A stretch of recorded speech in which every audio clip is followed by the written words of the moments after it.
So this is joint work with Jonathan Levin and Chris Snyder. Chris and I are going to split the presentation.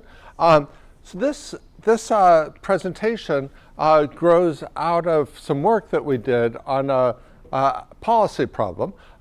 So we were on a committee called the Economic Expert Group, which advised on the implementation of an advanced market commitment that was designed to spur bit of R&D and then improve access for a new vaccine that would address the strains of a disease called pneumococcus that are prevalent in the developing world.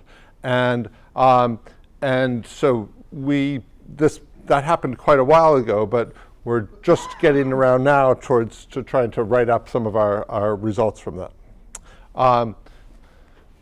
So as I was saying, the advanced market commitment is a proposal to encourage R&D and improve access to the products that are made from the R&D by committing in advance to help finance the purchases of those products. So the concept was originally designed for sort of technologically distant products like a malaria vaccine or a HIV vaccine. So not something that's sort of right on the horizon. And so areas where there's a big R&D challenge and where there's no firm that's sort of about to that's near having a product. No firm has a clear technological lead.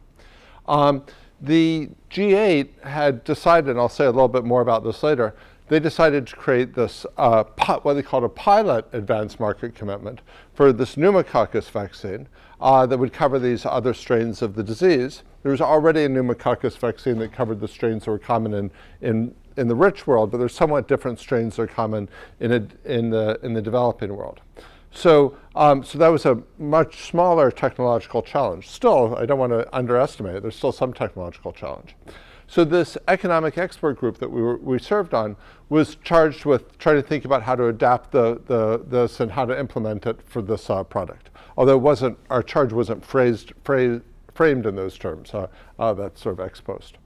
One other thing to know about is that this was something that was technologically difficult to manufacture. So if you don't know much about the pharma industry and you think about drugs are typically very easy to manufacture. That's a very, very small manufacturing cost. Vaccines are because they're biologicals, they're not small molecules, it's more work. And this was maybe particularly hard because it had to cover a whole bunch of different strains of the disease. And it also requires some capacity installation. I'll come back to that later. Okay. So let me start out with explaining. I'm going to sort of talk about some background on the idea of the AMC, what are the particular product and so on. Chris is then going to present a model that we had. But let me sort of his background of this particular problem for the pneumococcus. But I think it sheds light on broader issues. Okay, so the idea of this background, R&D is non-rival, and it's therefore going to be difficult to supply through a competitive market. So it's typically encouraged through some combination of first direct government push funding, research grants and so on. So that obviously, if the government's perfectly informed and perfectly benevolent, then it can achieve the first best with that. But there might be political economy problems, but there's also information problems. So the government, there might be moral hazard problems. So researchers might not, if they get a government grant, they may or may not devote full effort to it, or they might devote a lot of effort, but not necessarily in the direction that the government wants them to. They might try and be interested in certain intellectual questions, and the government wants a product, for example. It's also an information problem about, is a product even possible? So, the medical researchers who work on malaria say, give us money and we'll give you a malaria vaccine. The AIDS researchers say, we'll give you an AIDS vaccine. What's actually possible? So those are some issues with push funding. You can think of what we call pull funding, which is through intellectual property rights, like patents, for example. That helps address the information asymmetry by tying the value of the reward that an innovator gets to the value of the product that they're producing. It's not at all a one-to-one, it's not a perfect match, but there's at least some rough tie. But that has some downsides, which are pretty familiar. There's obviously a static monopoly pricing distortion. that has deadweight loss. There's also dynamic distortions.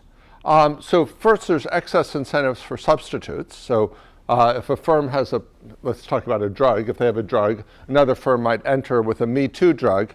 That might not be socially efficient, but they get some of the profits. So there's a profit stealing effect. There could also be inadequate incentives to invest in complementary goods. That depends a little bit on how you model it. But that, I think, is a reason why we don't use pull funding for basic research, because basic research is valuable by helping generate complementary goods eventually. And if you had to, you'd have a double marginalization problem if you had to share the rents with the original developer of the basic research. There's a further problem, which is in general, even if there's not complements or substitutes, the monopolist is not going to capture the full social value of the innovation. They capture the profits, but they don't capture the consumer surplus. So one possible approach to deal with this, which is not what we're talking about here, but I think is useful to keep in the back of your minds, is you could have an auction to reveal the value of the patent, and then you could buy out that patent at some multiple of the price revealed in the auction.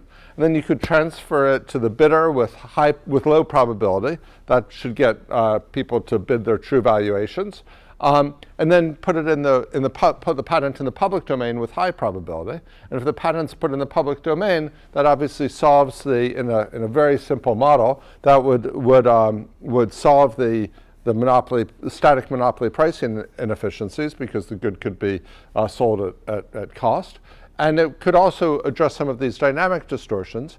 You would no longer have an incentive to produce a Me Too product if the patent was in the public domain, and you wouldn't be hesitant to go produce the complementary product. So sort of talk about that approach in a academic paper.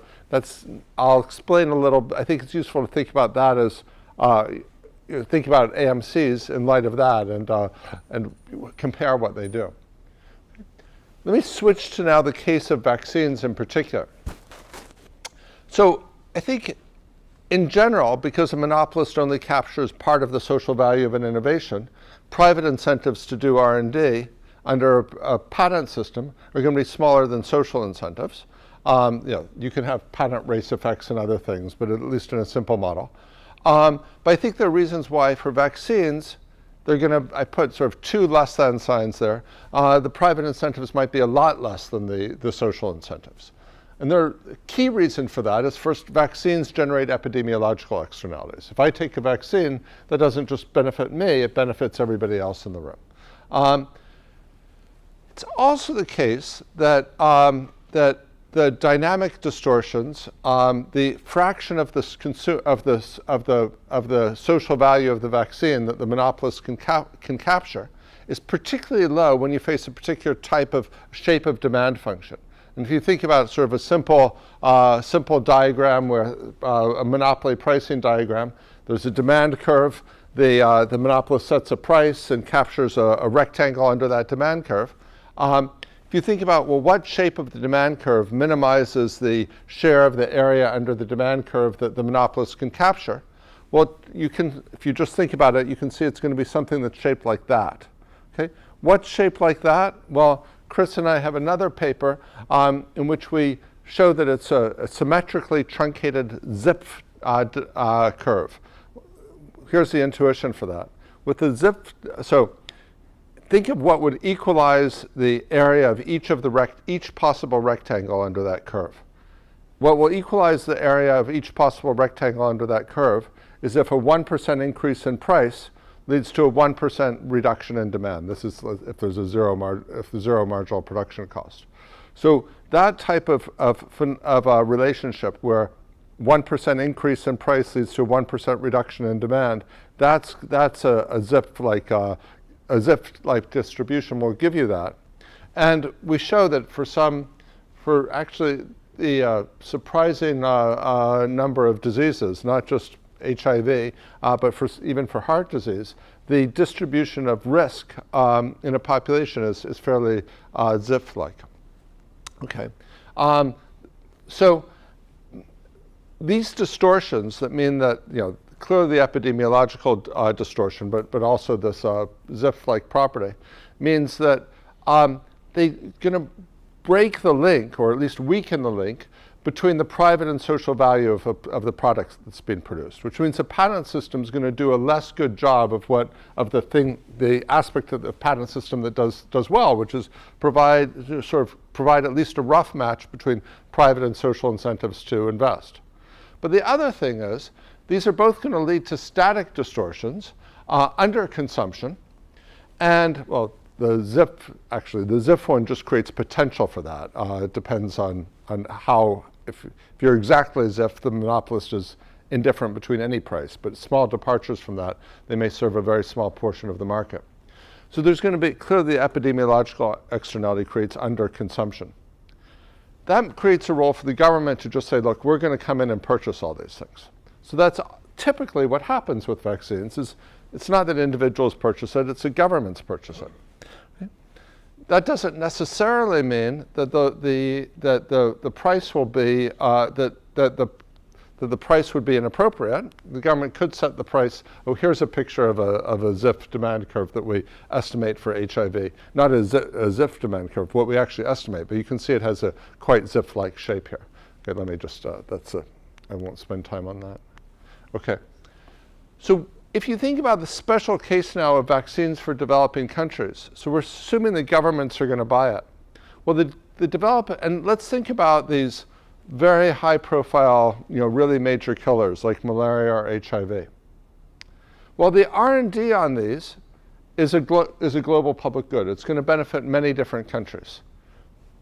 It's almost certainly not going to be done in the developing country itself. So if the government's the main purchaser of this, they have a very strong incentive to say, we're going to buy this at a low. We're going to use our bargaining power to buy this at a low price, and in fact to make a threat that if you don't sell it at a low price, we're just going to institute compulsory licensing. They might not do that for a product that's not so important because because they might be subject to various pressures. But if there's a very important product, like an HIV vaccine, they'll have very strong incentives to do that. Okay? So on the other hand, there's another factor that could potentially work in the opposite direction, which is that it might not be only the developing country government that's interested in getting this vaccine purchased and made available to people, and this is a global public good, which might mean that no individual country, Malawi doesn't have a lot of incentive in saying, well, we should pay a high price for an HIV vaccine, somehow set up our institutions so we pay a high price for an HIV vaccine. So an HIV vaccine will be developed. They're a small player. Why would they do that? But if there's international donors, an international donor might well take a more global perspective, the Gates Foundation or the British government. So let me come back to this idea of a patent buyout. Could you do a patent buyout, like I was mentioning earlier? Well, that's not going to work very well, because for a number of reasons. First, if you just bought at the market the value of the patent, well, the value of the patent would not be high if other buyers of the patent thought that the price was going to the governments were going to regulate the price and force it down, and with threats of compulsory licensing, et cetera. Second, if you were thinking about vaccines as opposed to drugs, these are hard to manufacture, so it's not just about the patent. In fact, it's arguably not mainly about the patent at all. It's about trade secrecy. So getting a patent won't really help in getting if the original producer is the only one who knows how to produce this. It's also the case that pharma firms are very reluctant to think about this approach of selling their patent and having it put in the public domain. Okay, so why? I think the reason is they're reluctant to do that this is something I found in the process of sort of working on the policy aspect of this. I think I was thinking, well, let's do this for malaria vaccine. They are very attached to the idea. They want intellectual property rights to be seen as, economists tend to think of it, well, here we have these intellectual property rights to create incentives to develop it. they like to think of this as, no, this is a matter of justice. I developed this, I'm entitled to it, and to eliminate that would be unfair.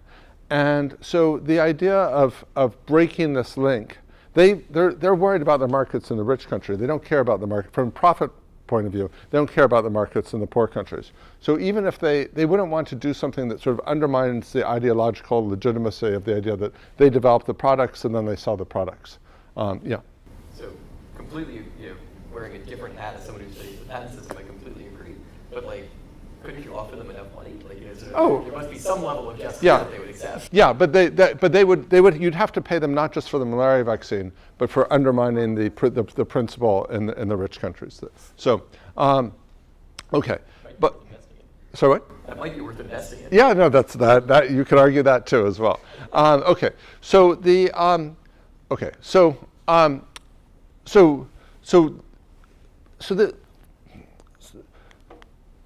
I argue that the case of vaccines in some ways is a particularly difficult one because the private incentives to invest in R&D are likely to be much, much smaller than social incentives. And therefore, the patent system is not going to provide a very good incentive to produce. But if you think back to this distinction that I was making originally between different ways of creating incentives for R&D, there's something about vaccines that's very favorable as well.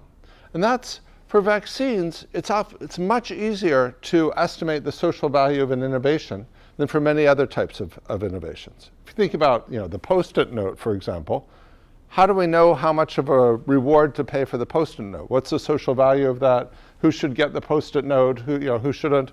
We have no idea. And the same thing for BMWs came up, a new type of BMW. I have no idea what the social value of that is.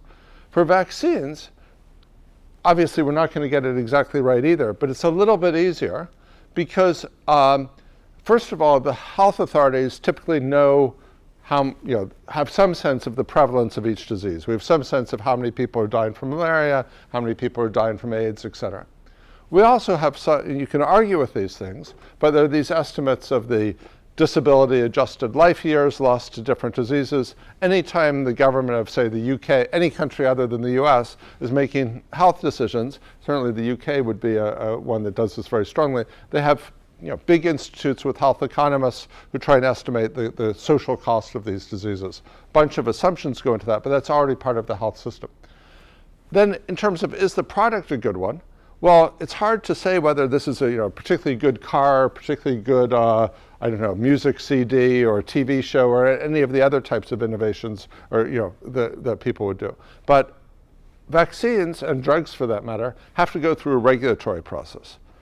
With drugs, it's a little bit complicated. You've got cancer. What level of side effects is acceptable? What level isn't? With vaccines, basically there can't be any serious side effects. And for better or worse, and I personally think it might be for worse, vaccines don't get approved unless they have a pretty high efficacy rate as well. Okay?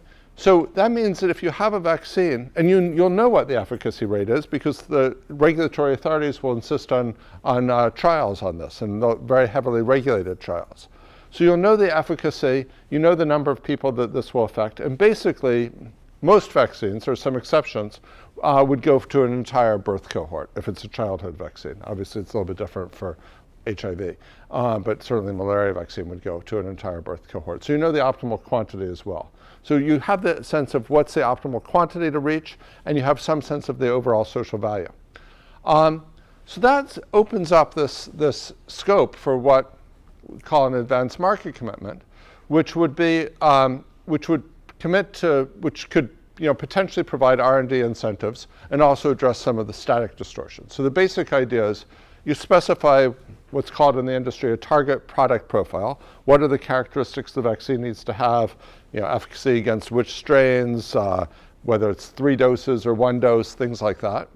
You combine that, we would argue that, or in some cases it may be useful to combine that with a market test in case or somehow a product could meet this target product profile, but still be undesirable. If it, I don't know, if it smells really terrible and nobody wants to use it, or something that you didn't think of and put in your target product profile.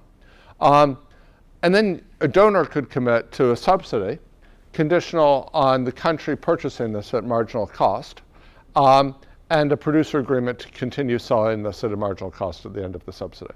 And so that could create, sort of get you avoid some of the static distortions, and they're pretty severe in the vaccine market. Vaccines typically only reach low-income countries, a decade or more after they've reached rich countries. You can technically price discriminate internationally, but politics makes that quite difficult.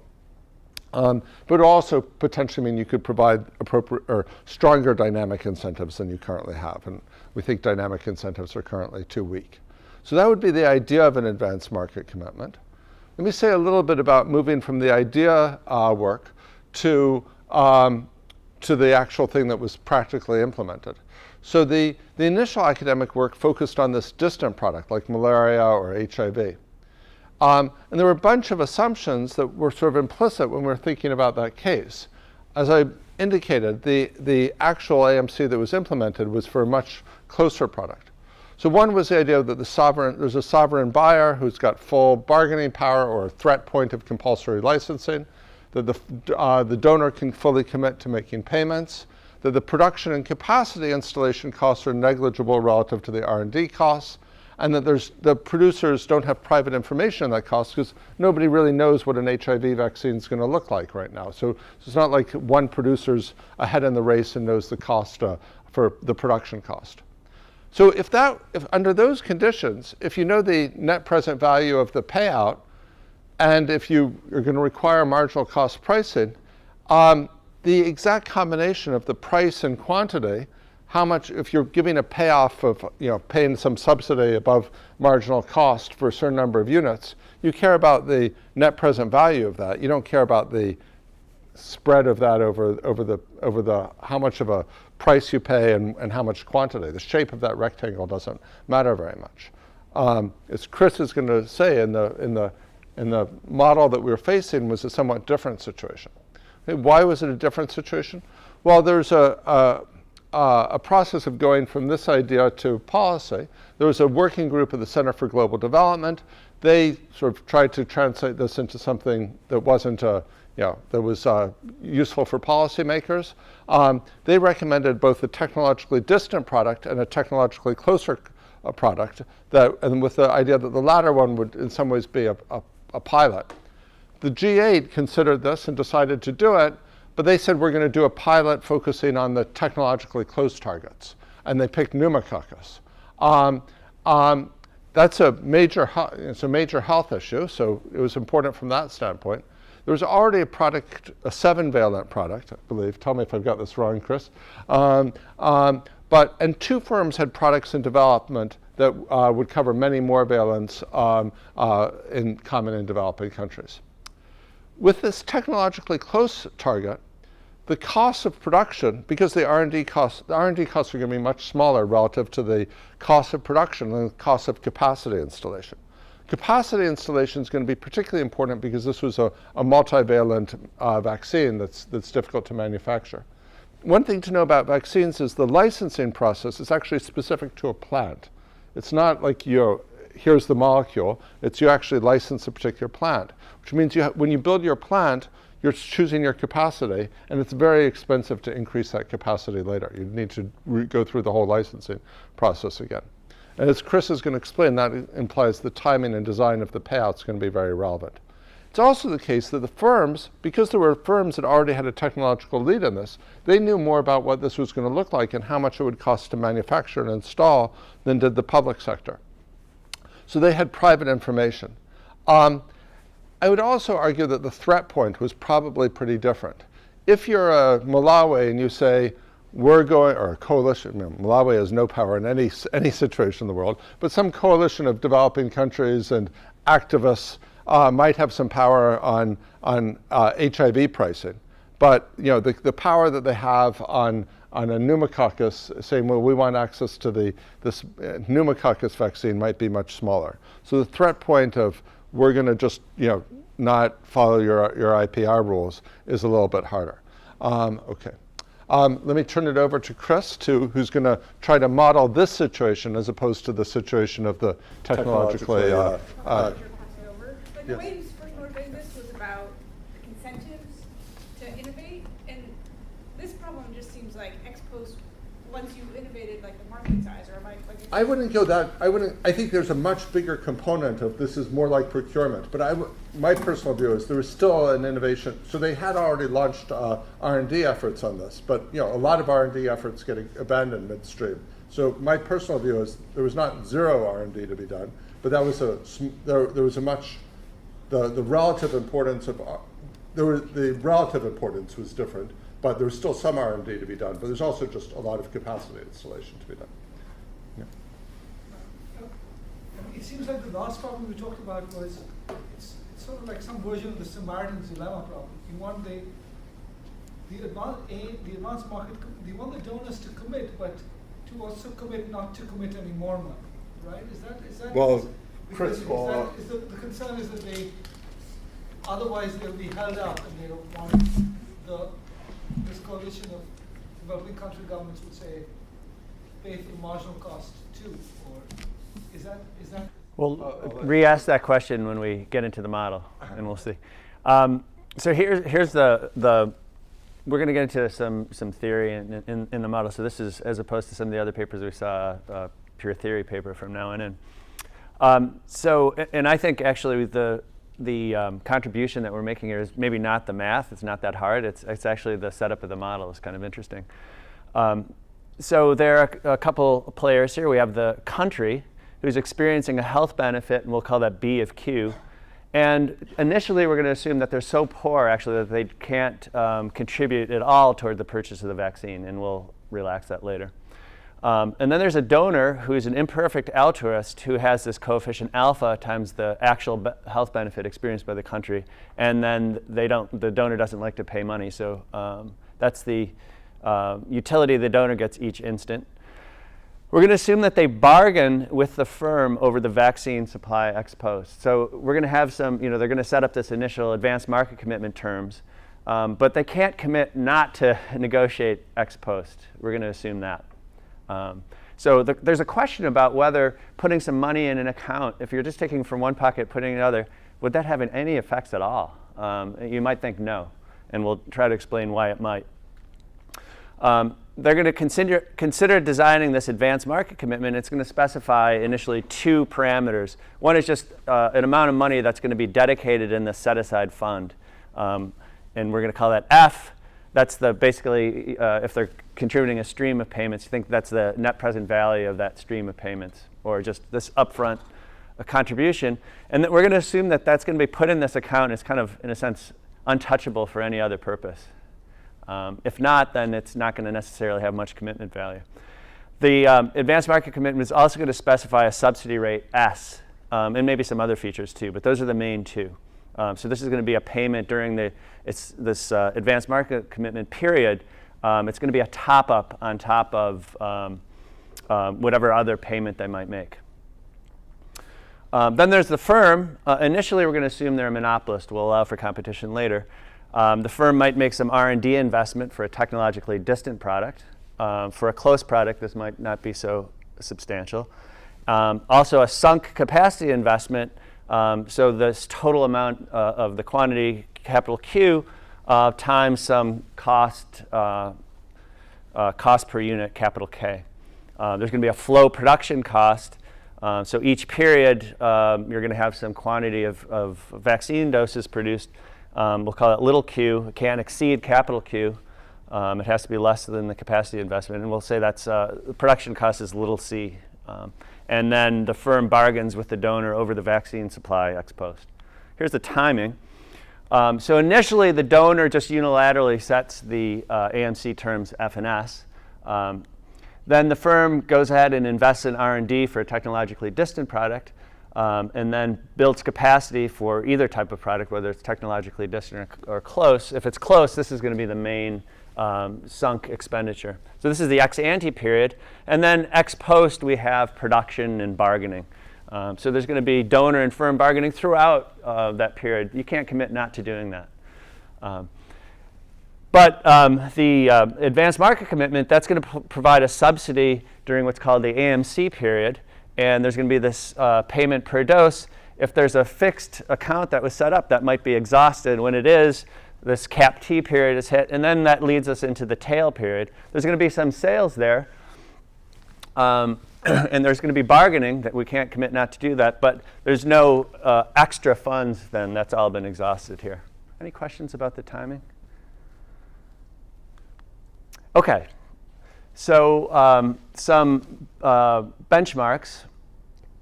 So again, we're just going to deal with the case to start of a technologically close product. Why? Because that was the case of the pneumococcus that we were facing as part of this expert group. Toward the end of the talk, I'll start talking a little bit, what's different about a technologically distant product.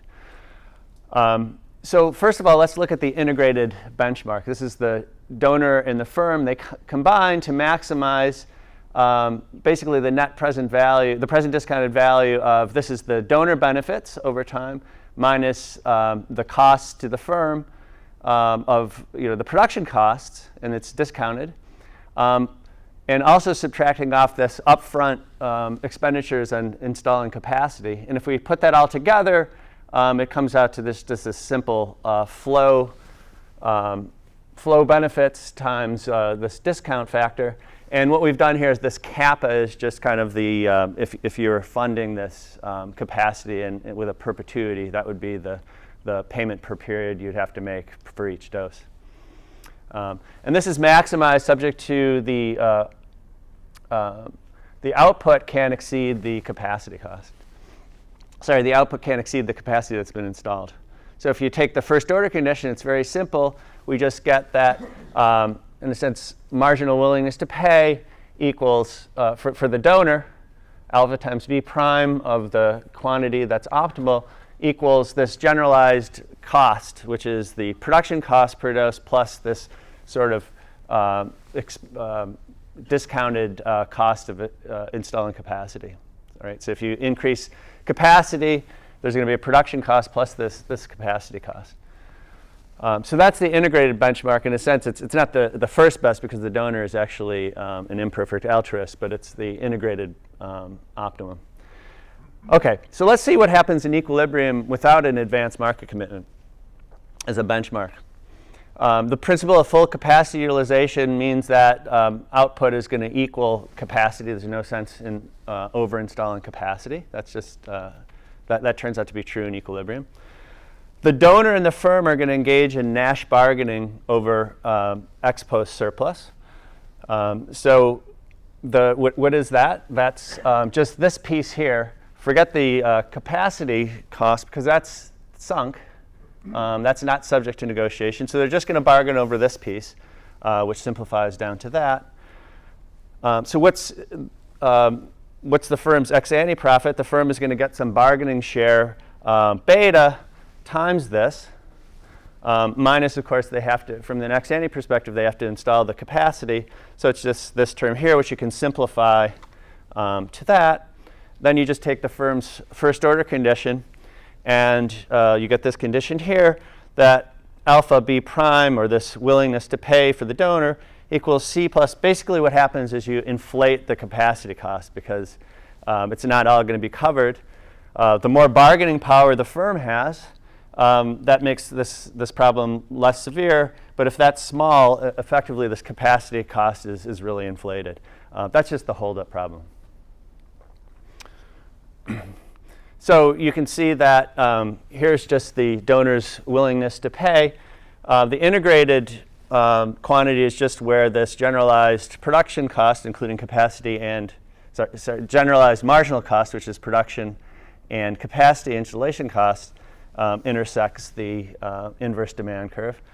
But effectively, the firm, when they engage in Nash bargaining, in a sense, weights this capacity cost even more highly, so that drives this up here, and it's going to reduce quantity down from the integrated benchmark to the benchmark, just the equilibrium in the absence of an AMC. OK, so let's see what the effect of an advanced market commitment would be here. So we're going to look at this, this framework advanced market commitment. It was just kind of initially specified, and it's kind of something that we on this economic expert group thought, is this the right design? Does it need some modifications? So there's going to be a fund, F, this net present value, and an escrow, and it's going to pay a per unit subsidy S over a period T, and it's got to satisfy the accounting identity. So this fund, there's going to be a payout over time, and these two things are going to be equalized. And the payout over time is just going to be, this capital, since we have full capacity utilization, all capacity is going to be sort of devoted to production, and there's going to be a subsidy S for each unit that's being produced. And then when this basically determines cap T. When this is exhausted, that's when the end of the AMC period is hit. Okay, so the donor and the firm are going to still engage in Nash bargaining over ex post surplus, but now the surplus is in a sense divided across the two periods. This is the expression for what happens during the AMC period, and this is the tail period that happens after. So there's going to be the benefit to the donor minus the production cost. During the AMC period, since this fund is a dedicated fund that's assumed that there's no other use for it, basically use it or lose it, that actually will contribute to the surplus that's being divided. So there can be bargaining effects. Now, there's another way to guarantee that seems kind of artificial. If you have the donor putting in money into this account and it's actually a third party who's doing the negotiations, that would have a similar effect. In this case, it was the Global Alliance for Vaccines and Immunizations, Gavi, that was doing the ex post negotiations. So it could have the same effect as putting it inside this escrow fund and saying basically it disappears if it's not used for this purpose. So that's during the AMC period. And then during the tail period, it's the same except we don't get the subsidy. So this all simplifies down to this expression here. What's the firm's ex-ante profit? The firm gets a share beta of this, and then you have to subtract off the capacity cost, and then they just take a first order condition. It turns out that even though it does factor into the bargaining, and it could have bargaining effects, basically this is just a fixed term, so it doesn't provide any marginal incentives. Okay. There's no reason for the firm to expand capacity to try to get more of this fund. There's just one net present value, and it's just a question about is it extracted faster or slower. If it gets extracted more slowly, it's just going to sit in that escrow account gaining interest anyway. So eventually the same NPV is going to be extracted. So it turns out that it provides no marginal incentives. That's a pretty stark result. It's just in our model here, but it's basically saying that this framework AMC is not going to improve the situation relative to no AMC. So what are some solutions to this? One possibility is just to have no cap T, just have a perpetual subsidy. And that might do it. That might be quite expensive because you need a large fund to actually pay for that. Another possibility, and this is something that the group suggested, is a supply commitment, where basically the AMC designers say, hey, we want a certain target number of units. We want 100 million units. If you're only producing 50 million units, you can't exhaust the whole AMC fund. You can only have the fraction of the units that we're asking for paid for. So if you're only supplying half of our target quantity, you can only exhaust half of the AMC fund. Turns out that it's not obvious, but these actually yield equivalent outcomes. They're not perfect, though. They don't give you the integrated outcome. And basically, if you think about a perpetual subsidy, it's like a payment that's being made. There's basically a monopsony effect where the donor worries about how much surplus it's leaving to the firm, and so it turns out there's a deadweight loss there. So it's not perfect. The first best can actually just be attained by a simple forcing contract. You just say, hey, I want you to install 100 million units of capacity. Install that, otherwise you get nothing, and that's the contract. So very simple there. Or it could just be, I want to have that 100 million units, and that's the contract. Thanks. So 5 minutes left. We look at some extensions that were relevant for our policy work: price caps, purchase guarantees, how should interest be accrued. We think about country co-payments, whether there's a procurement agent involved on behalf of the donor or not. I'm going to talk mostly in the remaining time about cost uncertainty, because that was actually a huge issue we faced. So what we do is we just take a simple version of the model or say, hey, maybe the costs are high with a certain, this is production costs. Production costs might be very high or they might be very low with certain probabilities. It turns out you can figure out what the optimal direct revelation mechanism is. In some cases, it's literally just the two first best forcing contracts. But under certain cases, you get the sort of standard mechanism design procurement contract outcome where you distort the quantity you're asking from the high cost type, and you basically end up having to pay an information rent if the firm turns out to be an efficient producer. So you get the usual sorts of distortions there. You don't get the first best, but you get these two losses. You get socially too little produced for the high cost firm, and of course the donor ends up giving an information rent, so quote unquote overpaying if the firm turns out to be more efficient. Let's see, how much time do we have? Just a couple of minutes.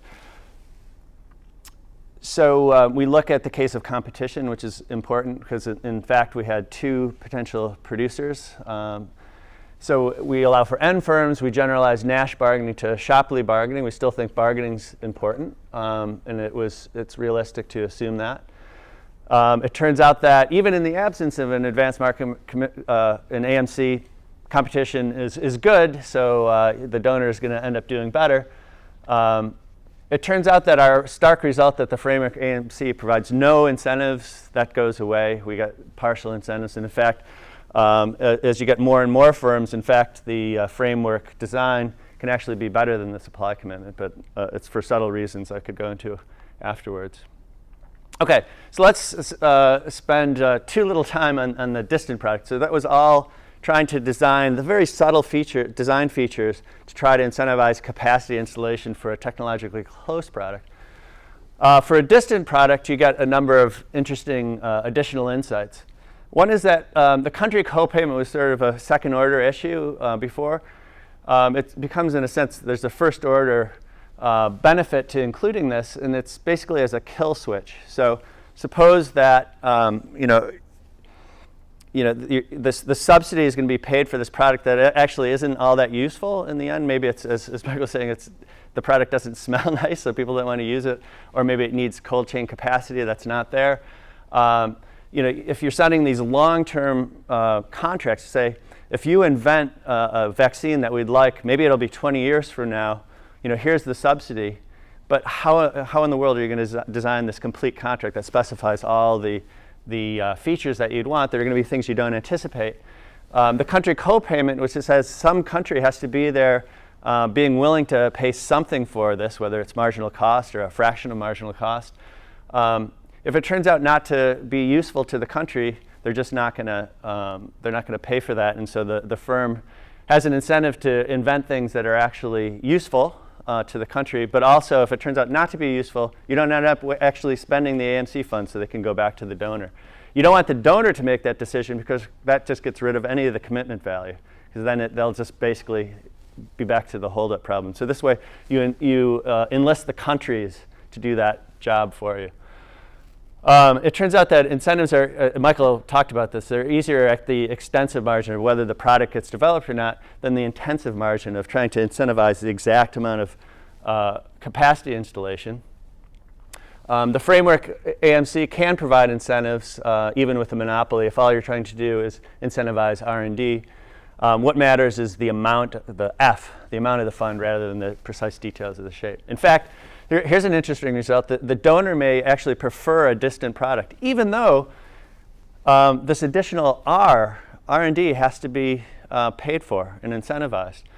The reason is that at the point where you have a distant product, there may be symmetric sort of a lack of information about how much it's going to cost to actually produce. So you're not going to have these information rents having to be paid and things. The firm's not going to know exactly how much it's going to cost to produce, and likewise the donors.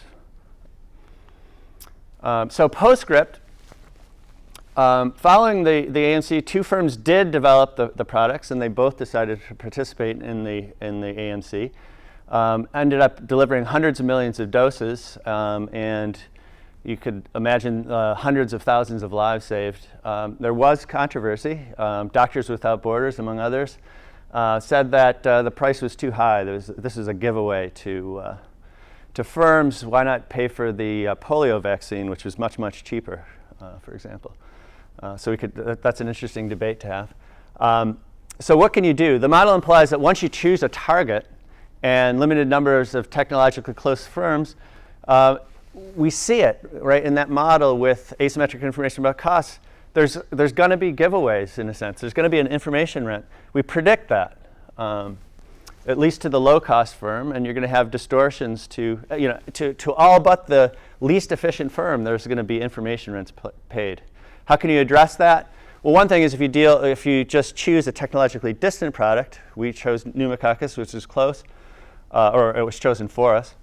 Then it's not an issue. All you have to do is try to spur R&D investment, and the shape doesn't matter so much. No information rents need to be paid. Or you can try to create competition among, if there are multiple technologically close products, you can have them compete and say, hey, if you want to be the one that's covered, then tell us what your costs are, or you better have a low cost, otherwise we're not going to bother with your disease. We'll move to a different disease. And then we can talk about policy lessons for future AMCs. So thanks.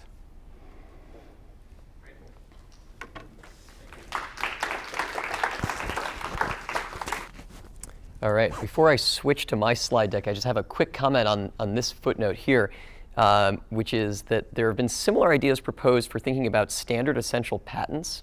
When the idea is if you have a bunch of similar patents that could all be part of a tech standard, you might have them all bid to be the one that actually gets included in the standard, so as to get lower price commitments from whichever of these seemingly similar products actually gets in. Lerner and Tirole have a JPE paper. There's been other talk about it. Super cool idea. All right. Now returning to your regularly scheduled discussion. This is a lot of fun. Thank you all for being here and for being here till the end of the first day. I know it's actually 6 papers starting at 9 a.m. Many of you are on other time zones. It's getting dark outside. I will be brief and stop talking about how tired we all should be. This paper is getting at a gigantic market design problem, right? Many, many different contexts in the developing world. We care about encouraging investment. But encouraging investment in anything for a low-income country is pretty hard. If you have patents, Michael gave us a whole bunch of illustrations of why patents are hard to make work in these contexts. But let me summarize them. In some sense, with the fundamental feature of patents is that you get monopoly rents, and when your buyers are poor, the monopoly rents aren't that good. And so if we're going to purely incentivize off of a monopoly rent, we need some other way of, some way of generating a subsidy or some other structure behind it. Footnote, by the way, you could also imagine doing prizes, right? So, another one of our most common ways of incentivizing innovation. But the problem with a prize is it doesn't scale with actual demand, right? If you know exactly what your target innovation is, you have some really good sense of the cost, and maybe then you implement a prize structure. But for something like a vaccine, where if you're successful, you're going to scale the program and run it for eternity, you hope, this is again maybe not the right structure. And so enter the advanced market commitments. As we just heard, this is a donor-created fund. Potentially sort of multiple donors, potentially a pool of ongoing fund that pays a per unit purchase subsidy. And what does this do? It's helping us overcome firms' concerns that they won't be able to recoup their investments, right? So it's another way of incentivizing these ex-ante investments, and in particular, it serves as a commitment, right? It's a payment commitment device. You put the money in escrow, they know they'll be able to get it out, assuming certain conditions are met. This is not just theory. These things exist. Here's the one, I think, that you guys helped design. Later we'll see a little bit of data from how well it's been running. Short form, really, really well. I know you mentioned a couple of the numbers also. But once you come up with this idea that you want to use these advanced commitments, there's a theory question, which is how the heck should we set them up, right? It's totally non-obvious. And this paper gives us a very, very nice price theoretic framework for thinking about it. So here's the model. Recall, you set this commitment up front. There's investment first in R&D, and most of the model is really dealing with this capacity. And then, sort of out into the future, you subsidize via the AMC until such time as the subsidies, the fund runs out, and then you have this tail period of future production. The first one, the first type, we're going to run very quickly through the three main types of AMC in the paper. The first one is the framework. I admit I had to go look up and try and figure out why it was called framework. But it turns out that one of the dictionary definitions for framework is an essential supporting structure of a building, vehicle, or object. So in this circumstance, we'll call this the object.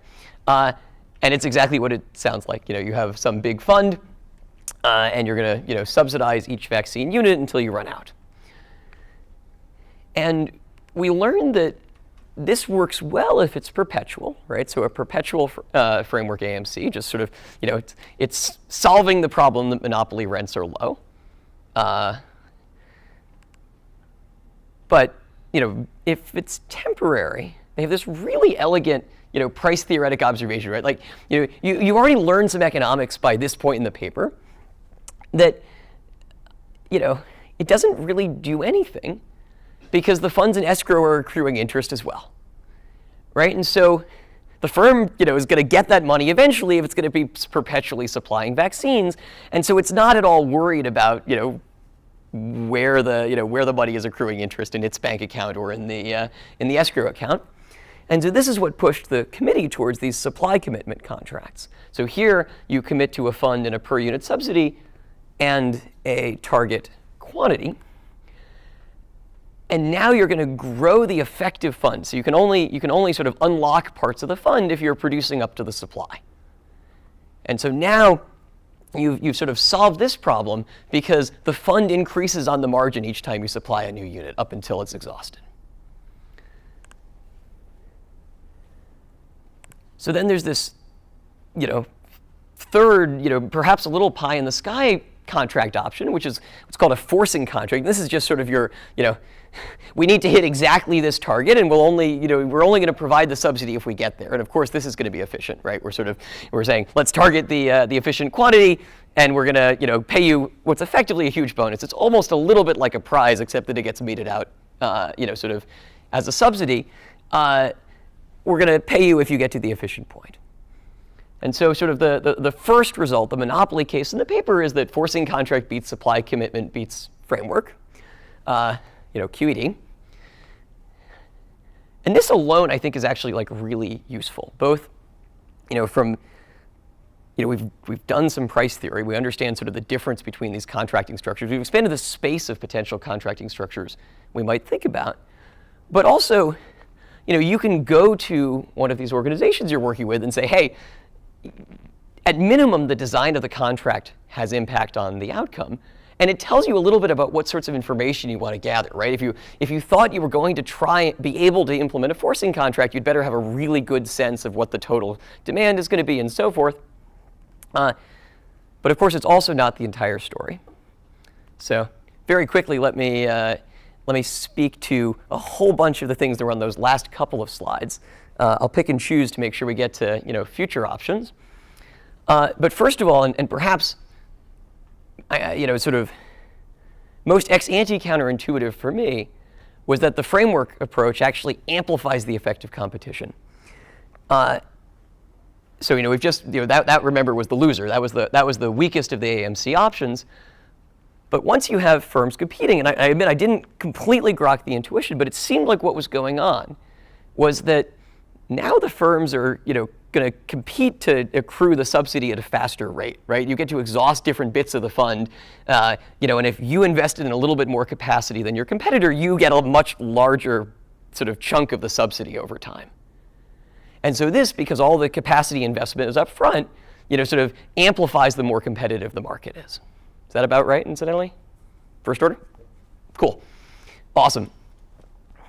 So then meanwhile, there's this story about bargaining. So depending on how the bargaining structure works, and this, so I've got a question mark here because I think it really does depend on this Shapley bargaining model you have set up a little bit. But, under the supply commitment contracts, if you imagine that sort of the distribution of funds depends on exactly which firms join the productive coalitions and things, then you sort of see that there's that because you're accounting for firms' marginal products when they don't all enter and supply, you sort of you don't get nearly as close to efficiency as you do sort of under the framework contract in sort of a large limit.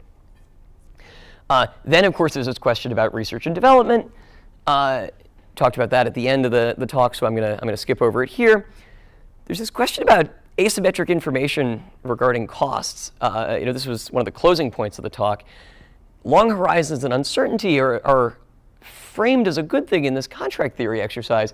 You do worry a little bit, though, that you might see forms of skewing or some other sort of, acquisition. You see this with like timber auctions where, the bidders gather much better information than the government. And here you might think that you're happy if you're symmetrically uninformed ex ante, but if you're not, if there's asymmetric information, and we might have lots of reasons to believe the companies have better information on their productive capacity or investment needs than the government, then maybe somehow we could find ourselves into a worse equilibrium. Forcing contracts, of course, look great in theory, but might have robustness or trust issues if you're worried that somehow you're judgment proof if 20 years from now you don't actually pay out properly.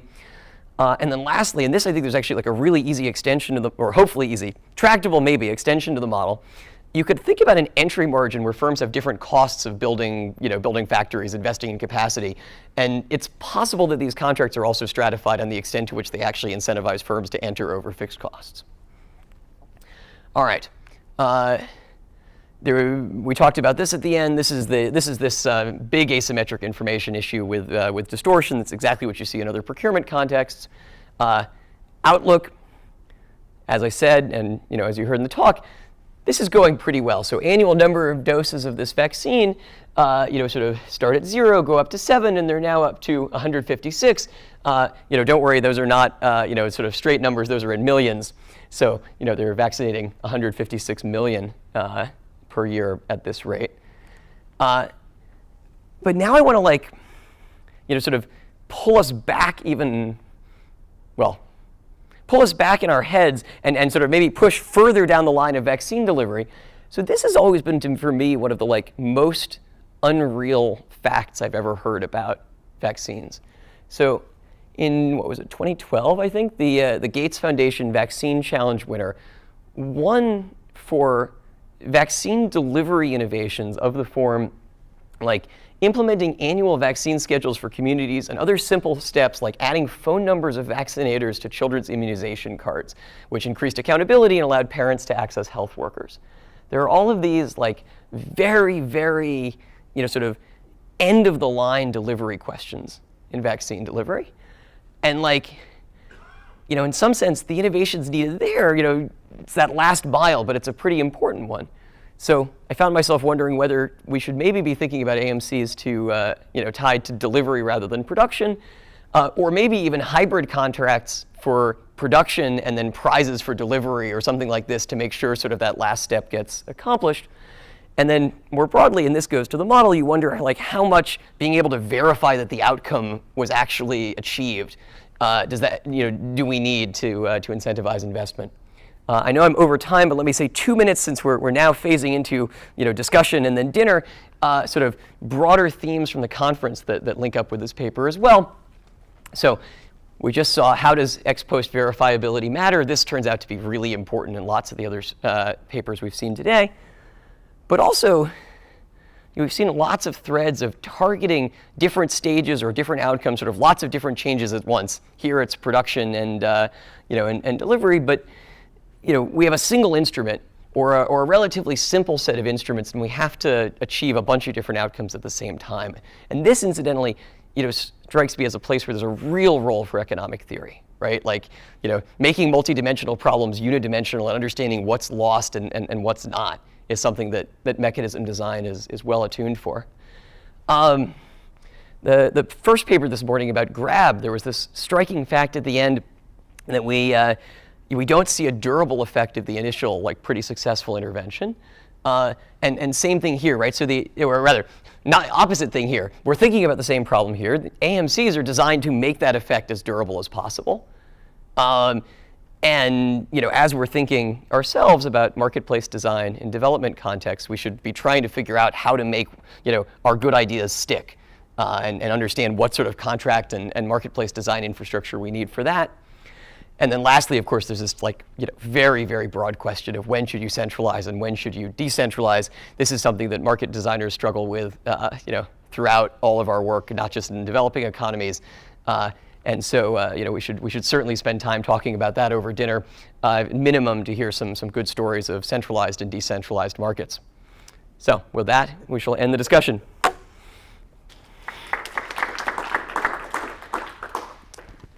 We'll probably have time for a few questions.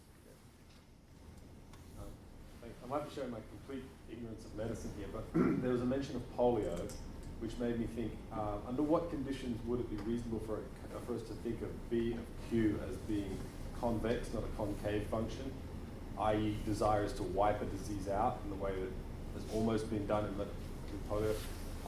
Would that ever be a reasonable approach, and what would the implications be for the model? I imagine it messes up all the second order conditions in very different contexts to what we're thinking about here, or am I wrong in that intuition?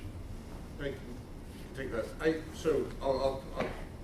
I'll be an extremist on this. Yeah. It's almost impossible to eradicate most diseases. Okay. And so because and it's partly for an economics reason, which is that it's the private benefits from taking a vaccine become very, very small when the disease is close to eradication. So if you think, yes, there's you really do, when you get to eradication, if you can eradicate, things change. That's obviously has a very different curvature of the benefit function. But I think there are very few diseases where we'd be in that type of situation. Obviously, smallpox was eradicated, but I think and polio might be. But I think typically it's just there's some places where you've got high prevalence. Imagine there's some countries where you've got high prevalence of the disease, others where it's lower, and then you get the standard diminishing marginal benefit of additional doses. Thank you. Yes. So I just wanted to get your thoughts on the degree to which you think these ideas of advanced market units are applicable to other global public good contexts, in the context of thinking about clean energy investments or other sort of settings along those lines. I think it might have some applicability elsewhere. I think one of the nice things about vaccines is it's easier to think about what the social value of the innovation might be than some other contexts. But I think then a lot depends on the specifics. And one way, a lesson of this paper is that a lot depended, even within vaccines, a lot depended on the specifics of the situation. I know what you think, Chris. Cool. Maybe we should take that offline. Let's wrap up for now.